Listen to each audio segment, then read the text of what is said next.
ఇదే అనుకూల సమయము. రేపేమి సంభవించడం నీకు తెలియదు.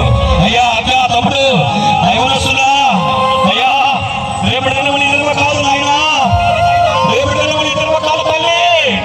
నేడే రక్షణ దినము. నీ కొరకు సిలువలో నలిగిన దేవుడు, నీ కొరకు సిలువలో కరిగిన దేవుడు ఈ రాత్రి నీతి క్షేత్రములో నిన్ను ప్రత్యేకించి నిన్ను ఆశీర్వదించాలని ప్రభు కోరుకున్నాడు. దేవుడు చేతులెత్తిన వారు, రెండు చేతులు పైకెత్తిన వారు, ఇంకా ఎవరైనా ఉన్నట్లయితే సిగ్గుపడవద్దు. వాళ్ళేమనుకుంటారు, మీరేమనుకుంటారు, అది సిగ్గుపడవద్దు. ఇదే తరుణం, ఇదే సమయము, ఇదే దేవుడికి ఇచ్చిన సమయము. ఇంకా ఎవరైనా మీరు చేతులు పైకెత్తి చూపిస్తే మీకు ప్రార్థన చేయబోతున్నా. చేతులు ఎత్తిన వారు పైకి లేచి నిలబడండి. చేతులు ఎత్తిన వారు పైకి లేచి నిలబడవద్దు. ప్రార్థన చేద్దాం. దేవా చేతులెత్తి నిలబడిన అందరి కొరకు ప్రార్థిస్తున్నాం ఆయన. ఎందుకు ధర్మక్షేత్రములు ధర్మకర్తలు నీతిని బోధిస్తూ ఉంటే ఏ రహస్య పాపం అడ్డుపడి నీతి క్షేత్రంలో ప్రదర్శించబడకుండా ఏ పాపము ఇన్ని రోజులు అడ్డుపడిందో ఆ పాపము ఈ రోజు మీ నామము తొలగించడానికి స్తోత్రాలయ్యా. రహస్య పాపం నుంచి మీరు విడుదల స్తోత్రాలేసయ్యా. నీతి క్షేత్రములు ఎప్పుడు ప్రదర్శించే చేతులెత్తి నిలబడిన వారిని మీరు చూస్తున్నారు నా ప్రభువా. చేతులెత్తి నిలబడిన వారిని మీరు చూస్తున్నారు యేసయ్యా. చేతులెత్తి నిలబడిన వారిని మీరు చూస్తున్నారు నా తండ్రి.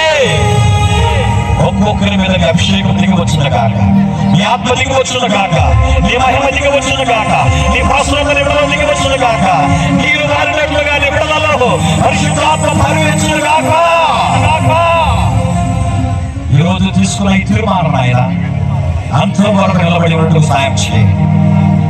ఇదిగో మా ప్రియ స్నేహితులు, దైవ సేవకులు అందరూ బట్టి కొందరు, వారి కుటుంబాలు, వారి సేవ, వారి సంఘాలు బట్టి స్తోత్రాలు. విశేషముగా మా ప్రియుడైన హిమాలయ మాస్టర్ గారు బట్టి స్తోత్రాలు. నా తండ్రి ఎంతో ప్రయాసలతో తనతో కూడా సంఘము, విశ్వాసులు, పెద్దలు, గ్రామస్తులు, ఆయా ప్రాంతముల నుంచి ఈ గుడికల కొరకు తిరుగులిపిన ప్రతి కుటుంబాన్ని మీరు దీవించండి, ఆశీర్వదించండి.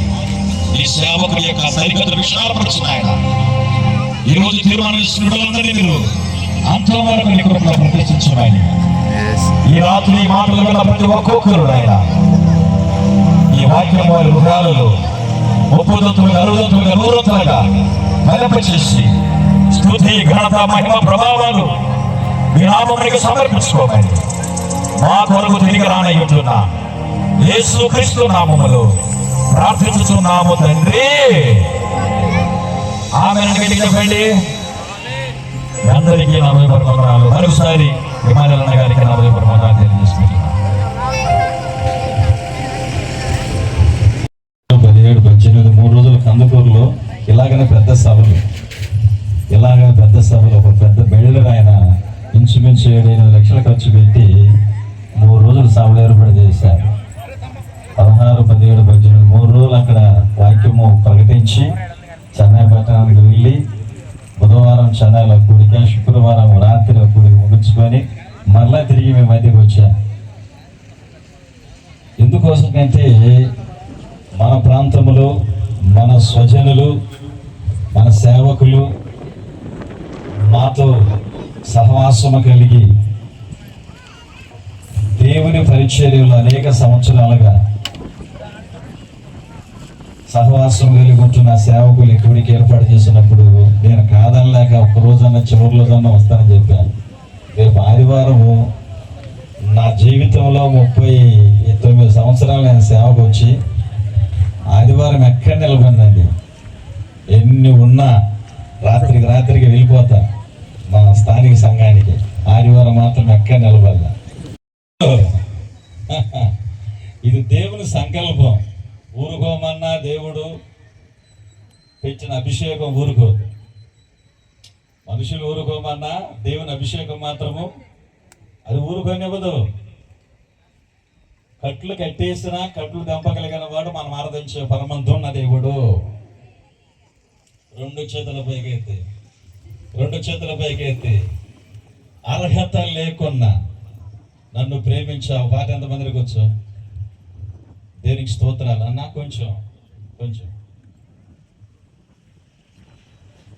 ఆరాధనలో దేవునిని ఆరాధించటం అనేది అది మహాభాగ్యం.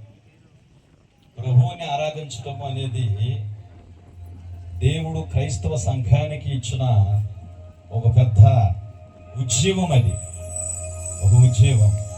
పడదామా? అందరము తల వచ్చి కళ్ళ వచ్చి ఒక ప్రాముఖ్యమైన సమయంలోకి వచ్చాం.